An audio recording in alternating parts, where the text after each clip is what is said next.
19º domingo do tempo comum, ano B.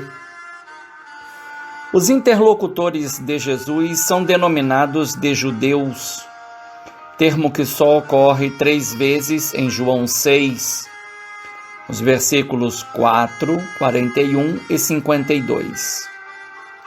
Não se pode tomar essa designação e generalizar. Judeus aqui podem representar um grupo específico que se destaca do meio da multidão que veio em busca de Jesus em Cafarnaum e que agora começa a questionar o conteúdo do seu discurso. Apesar disso, chama a atenção o fato de declararem que conhecem seu nome, que conhecem seu pai por nome e sua mãe, mas sem citar o nome dela. A murmuração dos judeus faz lembrar as murmurações dos libertos do Egito durante as marchas pelo deserto. Murmuraram por fome, por sede, por medo dos inimigos, etc. João 6, 41 a 45 não é uma simples continuação de João 6, 24 e 35, pois foram deixados de lado os versículos 36 a 40, que contêm importantes declarações feitas por Jesus e que explicam o espanto dos judeus que dizem que o conhecem, bem como a sua família. Note-se que não se faz, neste episódio, uma referência aos irmãos e irmãs de Jesus. Literalmente, Jesus não disse, eu sou o pão que desceu do céu, mas eu sou o pão da vida, versículo 35. Depois de os seus ouvintes terem se manifestado ao dizer, Senhor, dá-nos sempre deste pão, versículo 34. Na verdade, são os judeus que uniram as falas de Jesus a partir da declaração, pois o pão de Deus é aquele que desce do céu e dá a vida ao mundo, versículo 33. Parece que esses judeus foram além dos que manifestaram o desejo de sempre terem o pão de Deus que desce do céu. Talvez tenham entendido que o milagre do maná iria se repetir novamente, mas numa modalidade nova, como viram que ocorreu na multiplicação dos pães e dos peixes. Sem dúvida, bem mais saboroso e nutritivo que o maná e as codornizes do tempo do deserto, conforme Êxodo 16 e Números 11. O que está em jogo é a revelação da identidade de Jesus, a partir da sua íntima relação com o Pai. A sua missão, como ele mesmo afirma, pois desci do céu não para fazer a minha vontade, mas a vontade daquele que me enviou. Que eu não perca nada do que ele me deu, mas o ressuscite no último dia, versículos 38 e 39.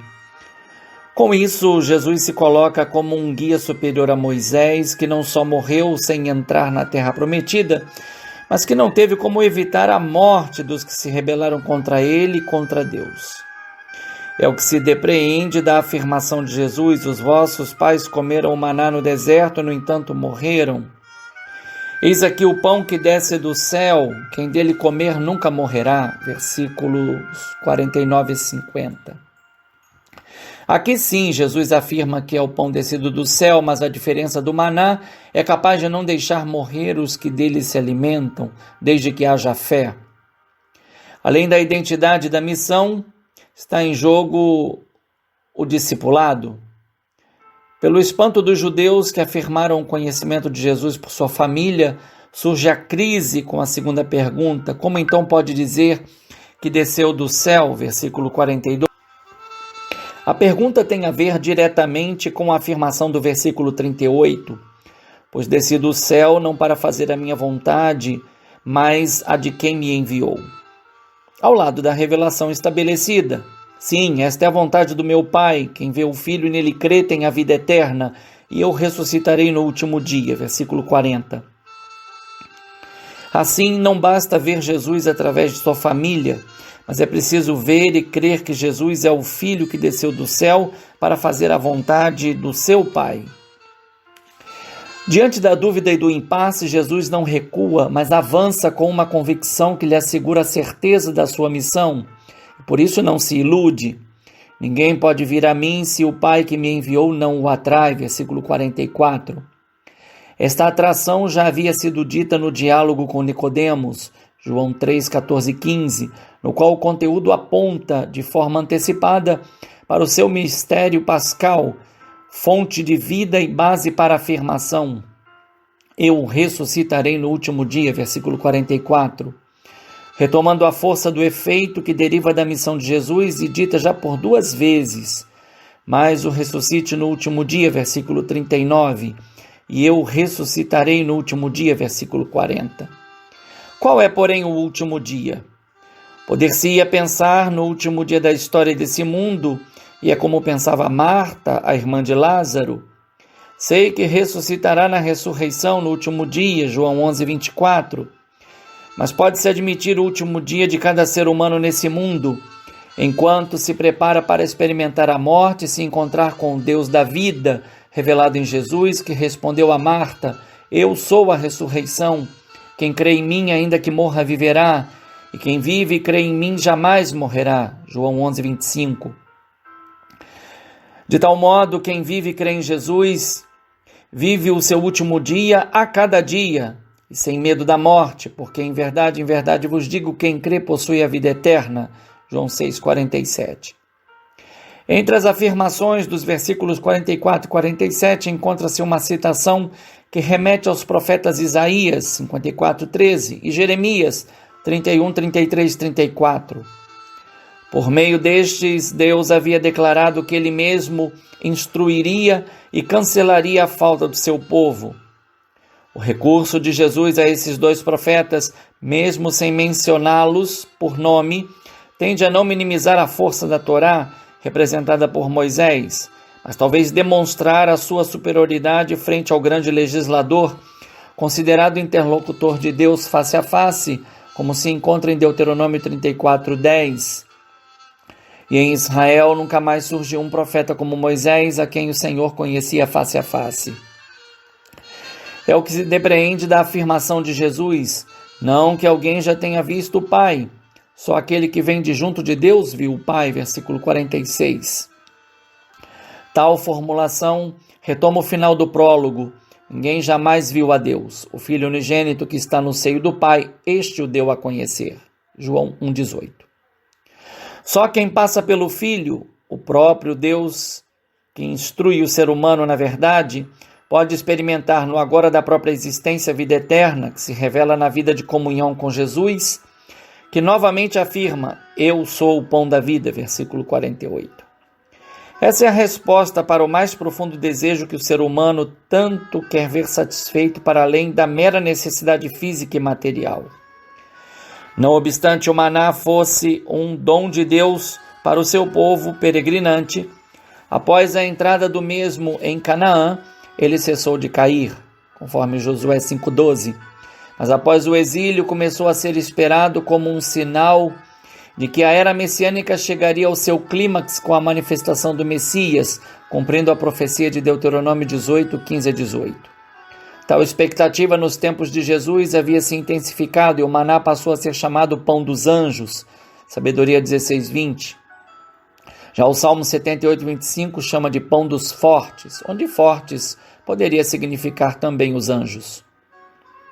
Nos versículos 50 a 51 encontram-se 2 afirmações que, além de análogas, são complementares. Eis aqui o pão que desce do céu, quem dele comer nunca morrerá.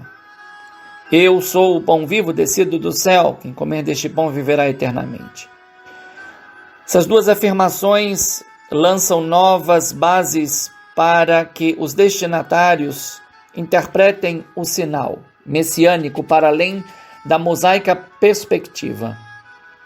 Ao dizer pão vivo descido do céu, não só retoma o Salmo 105, versículo 40, que relembra as maravilhas que Deus operou na história do seu povo, dentre elas as codornizes e o maná, exatamente denominado pão do céu, mas vai muito mais além pelos efeitos que produz. Quem dele comer nunca morrerá, versículo 50. Quem comer deste pão viverá eternamente, versículo 51. A grande novidade, porém, e que desencadeará fortes reações, reside no momento em que Jesus abandona a metáfora e declara a oferta do seu próprio corpo como alimento. E o pão que eu darei é a minha carne, dada para a vida do mundo. Versículo 51. Carne aqui faz parte não só da teologia da encarnação, mas aponta principalmente para a teologia da redenção, verdadeiro êxodo que só pode ser compreendido por quem tem fé no crucificado. Elias, na primeira leitura, está em crise por causa da sua fé e das suas ações em relação ao Deus único e verdadeiro. Para fugir da ira de Jezabel e da sua sentença de morte, decide se refugiar no Horebe. É preciso voltar às fontes, pois somente em Deus pode encontrar ajuda e consolo. Assim como o povo, nos tempos do Êxodo, foi mantido vivo no deserto pelo maná, Elias, que já quase desfalece, recupera as forças graças ao alimento e à água que recebe do anjo do Senhor. A ligação do pão com os anjos para significar o dom do maná serve para indicar a presença e a ação de Deus, o único que pode garantir a vida no deserto. Diante da desistência do profeta, agora basta, Senhor, tira minha vida, pois não sou melhor que meus pais, 1 Reis 19:4, ou da sua confissão de fracasso, Deus o revigora para que aprenda a compreender a história da justiça divina para além das forças e das injustiças humanas. Elias descobre que só pode percorrer o seu caminho na força do seu Deus que o revigora. As consequências ou efeitos do pão da vida nos discípulos, isto é, da novidade da vida em Jesus, são memórias constantes do empenho não apenas de solidariedade, mas de uma verdadeira prova de conversão. É o que o apóstolo Paulo exorta na segunda leitura. Quem está em Cristo luta contra as divisões e se move sempre na busca de que promove a unidade da comunidade de fé, pois vive a comunhão.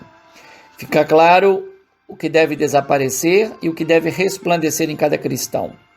Abandonar a maldade e promover o amor que se traduz em compaixão e perdão, a exemplo da oblação de Cristo. O Verbo se fez carne, doada como pão vivo descido do céu para a vida do mundo. Para Paulo, somente se o cristão segue a estrada aberta por Jesus Cristo, se tornando também ele pão da vida para a sua comunidade de fé, tornará eficaz suas palavras e suas obras a exemplo de Jesus Cristo, que nos amou e se entregou a si mesmo a Deus por nós em oblação e sacrifício de suave odor. Efésios 5:2. Um bom e santo domingo no Senhor. Um fraterno abraço, Padre Leonardo Agostinho.